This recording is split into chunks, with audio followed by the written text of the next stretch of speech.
استغفر الله العظيم. استغفر الله العظيم. إلى حضرة النبي المصطفى رسول الله صلى الله عليه وسلم، ثم إلى أرواح أزواجه وذرياته وأصحابه والتابعين والتابعين لهم بإحسان إلى يوم الدين، ثم إلى أرواح والدينا ومشايخنا ولأصحاب الحقوق علينا ولجميع المؤمنين والمؤمنات والمسلمين والمسلمات. شيء لله لهم الفاتحة. أعوذ بالله من الشيطان الرجيم. بسم الله الرحمن الرحيم. الحمد لله رب العالمين الرحمن الرحيم مالك يوم الدين. إياك نعبد وإياك نستعين. اهدنا الصراط المستقيم صراط الذين أنعمت عليهم غير المغضوب عليهم ولا الضالين.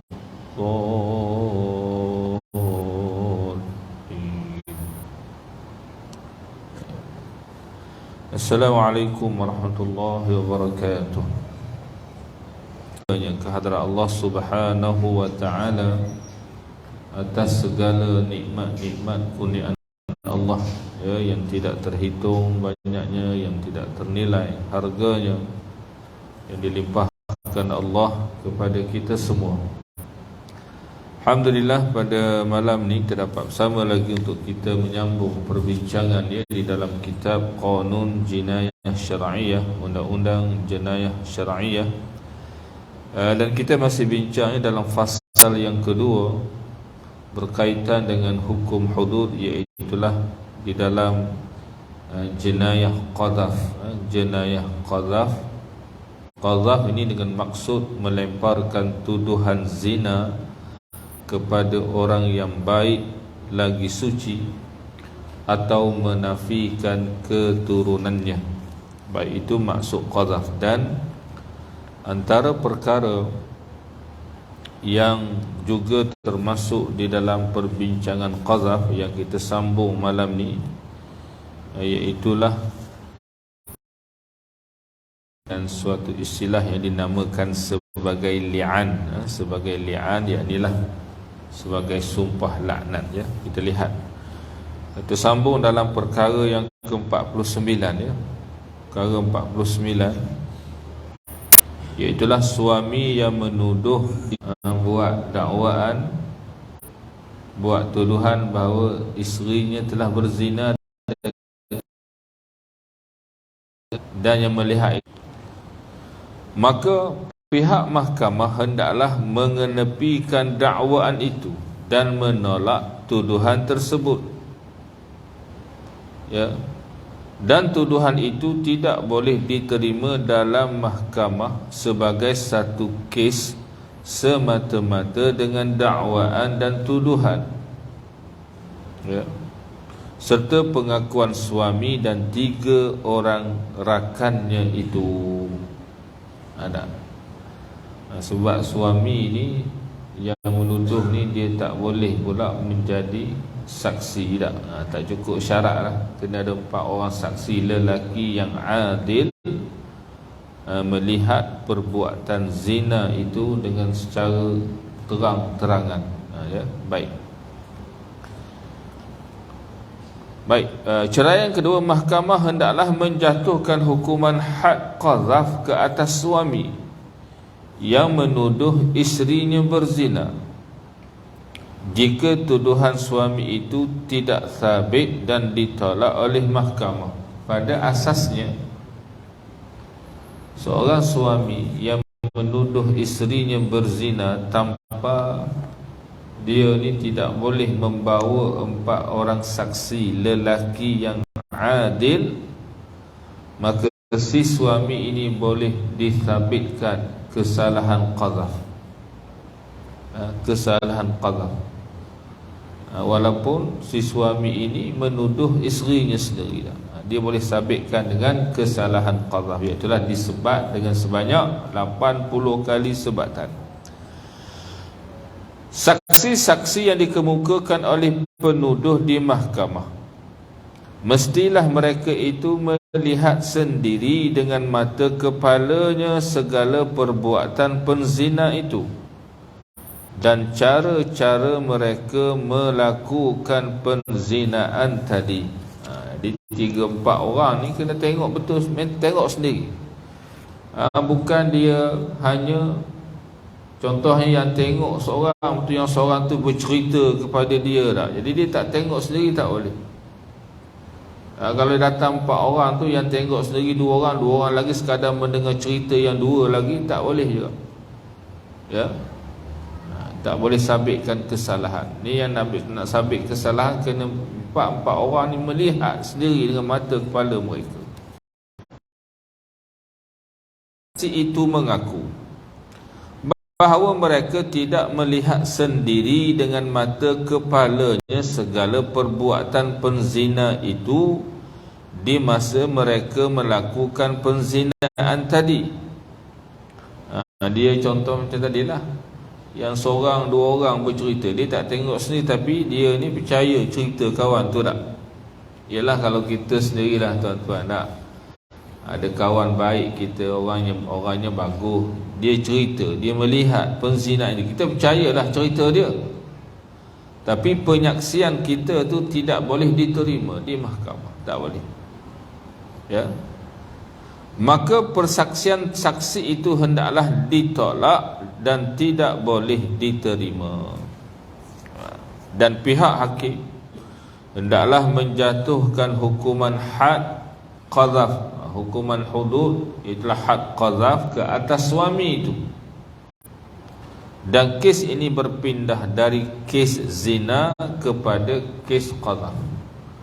Ya, oleh sebab tak dapat bawa bukti dalil si isteri itu berzina, maka isteri itu terlepas daripada had zina, jenayah zina. Sebaliknya suami pula yang dikenakan had qadhaf, dikenakan ataupun disabitkan kesalahan melakukan qadhaf, tuduhan zina kepada isteri dia. Baik, itu asasnya begitu ya, asasnya begitu. Jadi samalah, sama ada orang luar yang tuduh seorang lelaki menuduh seorang perempuan, samalah seperti seorang suami menuduh isterinya melakukan zina. Mana hukum tu adalah sama, tuan-tuan. Ya, baik. Baik, kita lihat dalam perkara yang ke-50, suami yang hendak melepaskan diri dari had qadhaf.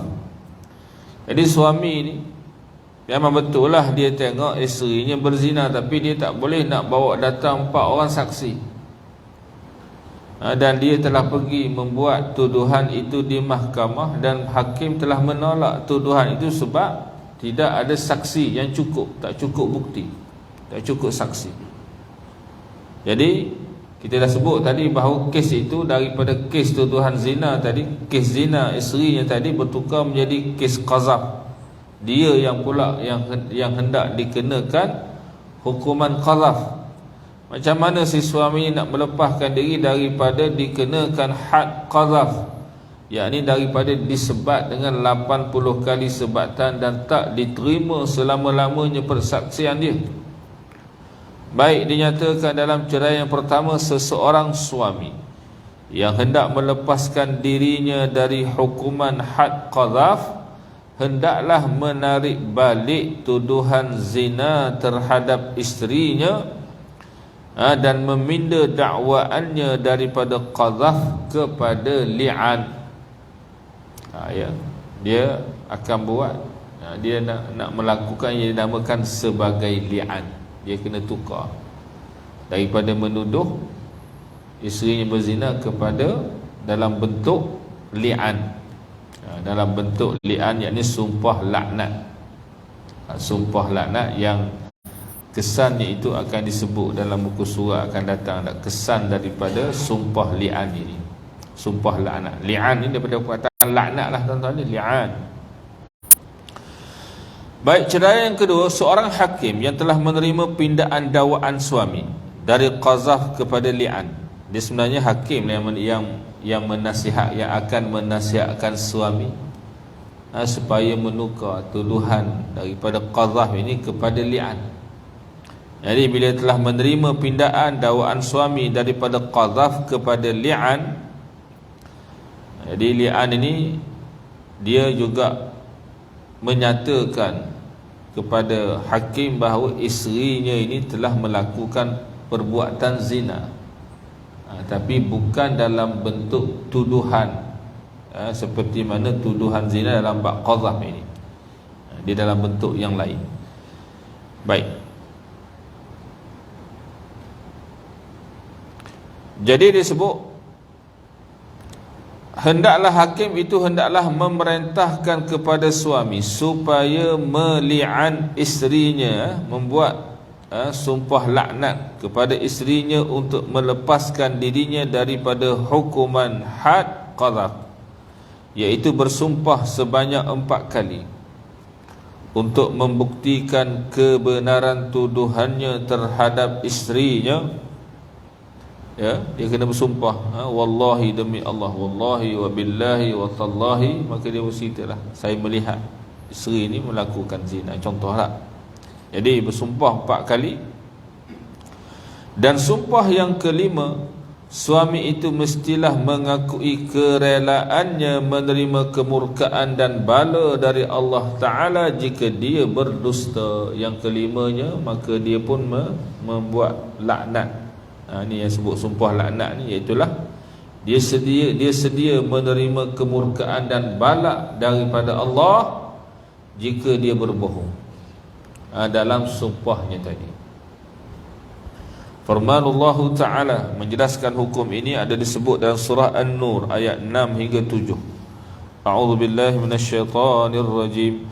وَالَّذِينَ يَرْمُونَ أَزْوَاجَهُمْ وَلَمْ يَكُنْ لَهُمْ شُهَدَاءُ إِلَّا أَنفُسُهُمْ فَشَهَادَةُ أَحَدِهِمْ 4 شَهَادَاتٍ بِاللَّهِ إِنَّهُ لَمِنَ الصَّادِقِينَ وَالْخَامِسَةُ اللعنة الله عَلَيْهِ إِنْ كَانَ مِنَ الْكَاذِبِينَ. Yang bermaksud dan orang-orang yang menuduh isterinya berzina, sedang mereka tidak ada saksi-saksi yang mengesahkan tuduhannya itu, hanya dirinya sendiri. Dia balik-balik bertembung isterinya sedang berzina, contoh tak? Mana nak sempat cari saksi, nak tengok apa semua. Kawan tu capai seluar, capai baju, terjun kot tingkap tak, kot pintu, lari. Contoh. Jadi tak ada, hanya dirinya sendiri. Maka persaksian yang sah pada syarak bagi seseorang yang menuduh itu, hendaklah ia bersumpah dengan nama Allah 4 kali. Dia bersumpah wallahi wa billahi wa tallahi, bahawa dia melihat isterinya telah berzina, bahawa sesungguhnya ia dari orang-orang yang benar. Dia bersumpah bahawa apa yang disebut itu adalah perkara yang benar, hal yang benar.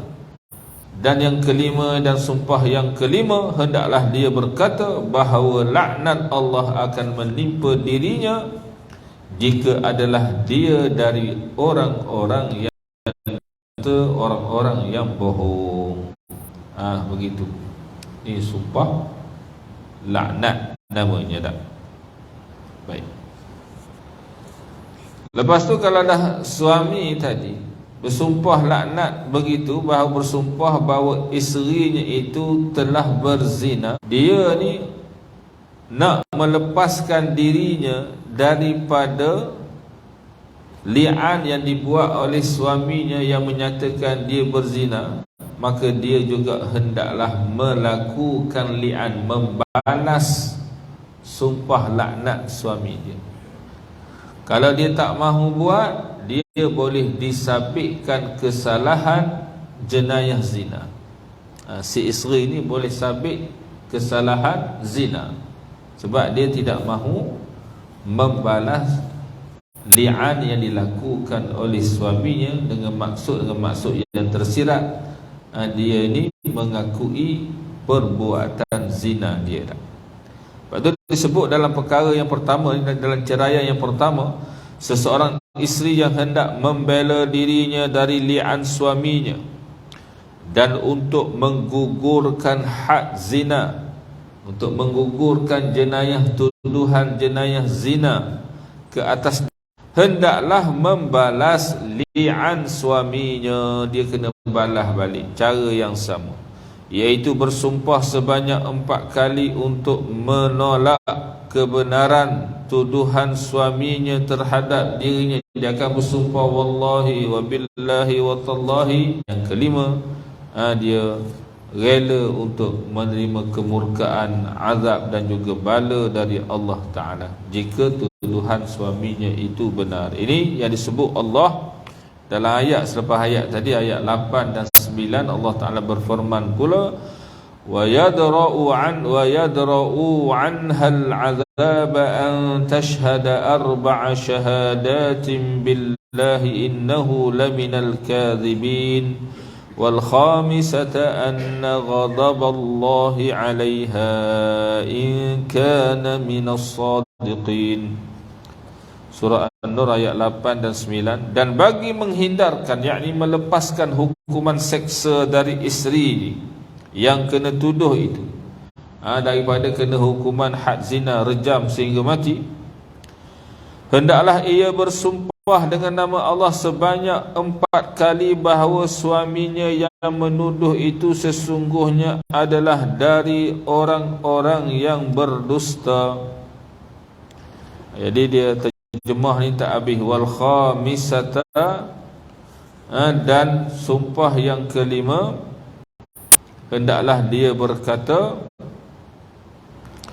bahawa kemurkaan Allah akan menimpa dirinya jika sekiranya suaminya itu dari kalangan orang-orang yang benar. Itu dia. Ayat tu. Jadi nanti dia akan terangkan tuan-tuan, dalam bab li'an ni suami dululah yang kena meli'an, barulah disebut oleh isterinya. Tak boleh isteri dulu buat li'an, ya. Li'an isteri terhadap suaminya. Jadi kalau isteri ni buat seperti yang disebut dalam perkara 51 itu, li'an isteri terhadap suami ni, isteri membalas balik sumpah laknat suami dia, membebaskan dirinya dari tuduhan suaminya, dan gugurlah hukuman had zina dari isteri tadi, iaitu hukuman rejam sampai mati, tidak dikenakan, yakni digugurkan dari isteri yang membalas li'an suaminya. Ya, kena ingat, kalau suami ni tak balas li'an, dia kena had zina, iaitulah direjam sehingga mati.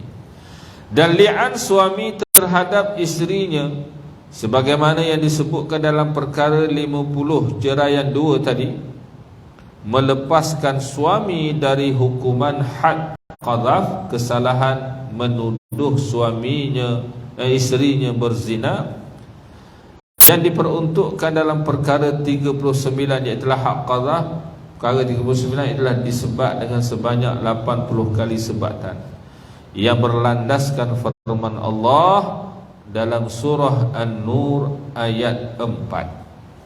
Ayat ini kalau kita buka surah An-Nur, hukum-hukum berkaitan dengan zina dan qadhaf ni ada disebut dalam di awal-awal surah ini. Baik. Kemudian diterangkan sebab-sebab yang membolehkan suami meli'an isteri. Ini lebih pada huraianlah daripada perkara yang ke 49, 50 dan 51 ni ada hurai lagi. Baik, mengikut peruntukan syarak, mengikut peruntukan hukum syarak, seseorang suami harus meli'an isterinya dengan 2 sebab. Yang pertama, suami menuduh isterinya berzina, tetapi suami itu tidak dapat mengemukakan 4 orang saksi yang boleh menyokong kebenaran tuduhannya. Ada. Jadi bila begini, seperti yang kita sebut tadi lah, suami tengok sendiri tapi dia tak boleh nak cari 4 orang saksi yang melihat zina itu berlaku. Jadi bila begini, suami ni macam mana dia nak buat? Dia meli'an isterinya. Suami tidak mengakui, yakni menolak anak yang dikandung oleh isterinya. Misalnya suami mengaku belum pernah jima' dengan isterinya semenjak dari tarikh akad nikah. Tiba-tiba isterinya mengandung tak pernah bersama, boleh mengandung. Agak-agak macam mana tuan-tuan tak? Memanglah dia ada suami, tapi suami kata saya tidak pernah bersama ni, tak pernah bersetubuh dengan dia pun. Jadi macam mana tu anak dalam kandungan? Mestilah anak daripada perbuatan zina dia dengan lelaki lain. Kita dah bincang dalam bab zina dulu dah, bahawa sabit kesalahan zina ini boleh disabitkan dengan apa? Dengan 3 perkara. Yang pertama adalah dengan 4 orang saksi yang melihat perbuatan zina. Yang kedua adalah dengan pengakuan yang orang yang melakukan zina. Yang ketiga adalah dengan qarinah, dengan tanda-tanda. Atau isteri itu sudah melahirkan anak sebelum sampai 6 bulan dari tarikh mulai ia jima' dengan suaminya. Kahwin sama ada dengan maksud tu suami dia kata dia berjima', dia bersetubuh dengan isterinya ini tak sampai 6 bulan lagi, tapi isterinya dah melahirkan anak. Mungkin baru 5 bulan setengah. Ya, kali terakhir dia bersetubuh dengan isteri dia, tiba-tiba 5 bulan setengah, lepas 5 bulan setengah tak sampai 6 bulan, isterinya sudah melahirkan anak. Ya.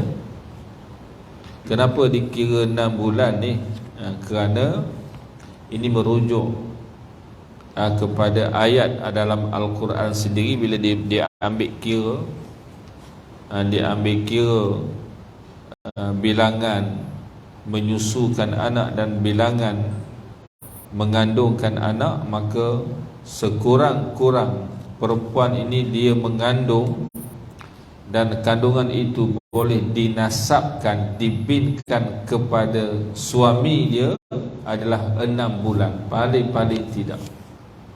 Bahkan ada juga bahagian kedoktoran disebut anak ni tuan-tuan kalau lahir 6 bulan dia masih ada harapan untuk hidup. Ada harapan, mana kena masuk dalam apa? Incubator tu, dalam alat tu tak, dalam tabung tu di hospital. 6 bulan ni masih ada harapan untuk hidup. Cumanya lama dah duduk dalam alat tu tak. Ya. Baik. Begitu. Jadi kalau lahir sebelum 6 bulan, maka suami ni dia tentulah dia kata bukan anak dia. Bukan anak dia. Mesti anak ni adalah anak daripada perbuatan zina isterinya dengan orang lain. Ya, baik.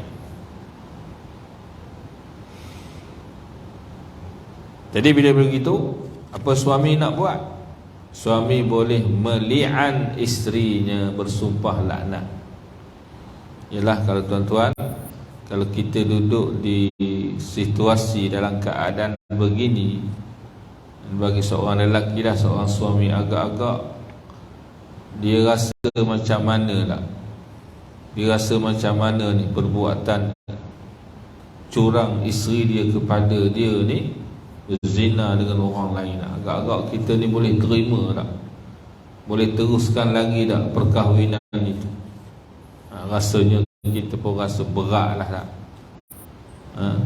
Rasa berat, rasa tak tahu nak kata lah. Memang kita mahu membubarkan perkahwinan contohnya lah. Baik, kerana dengan li'an ini dia boleh menyebabkan perkahwinan itu akan terbubar dan dikira talak itu talak yang bain. Maknanya seperti talak 3 tu.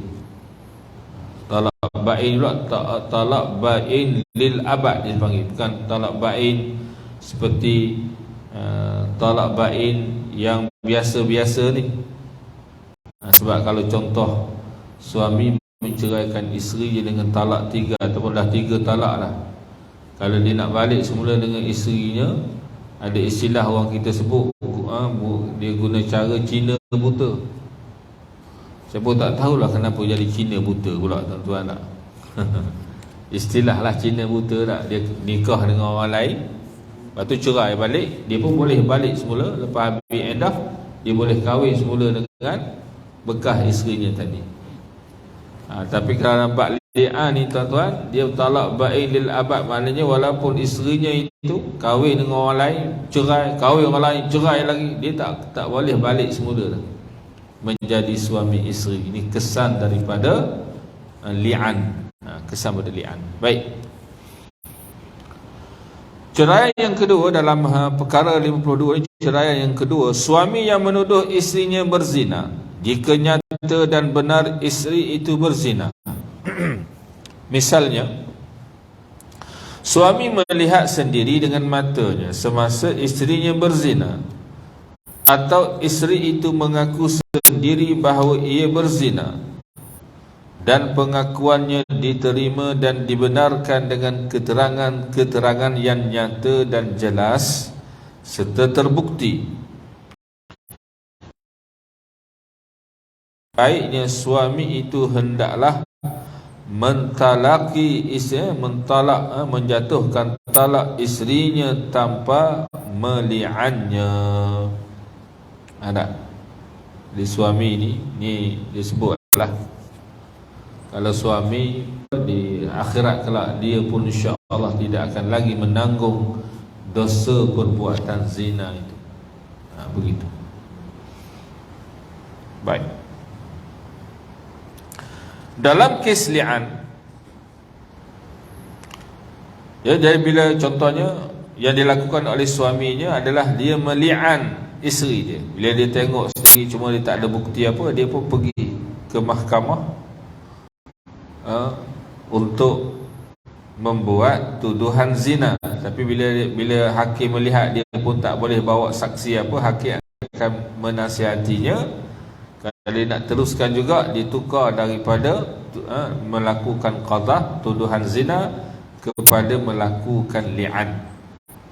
Jadi dalam kes li'an, hakim hendaklah memberi peringatan dan nasihat kepada pihak isteri dan pihak suami. Jadi sebelum mereka ni nak buat sumpah laknat ni, hakim wajib beri nasihat, beri panduan, beri nasihat, begini-begini kesan daripada sumpah laknat ini.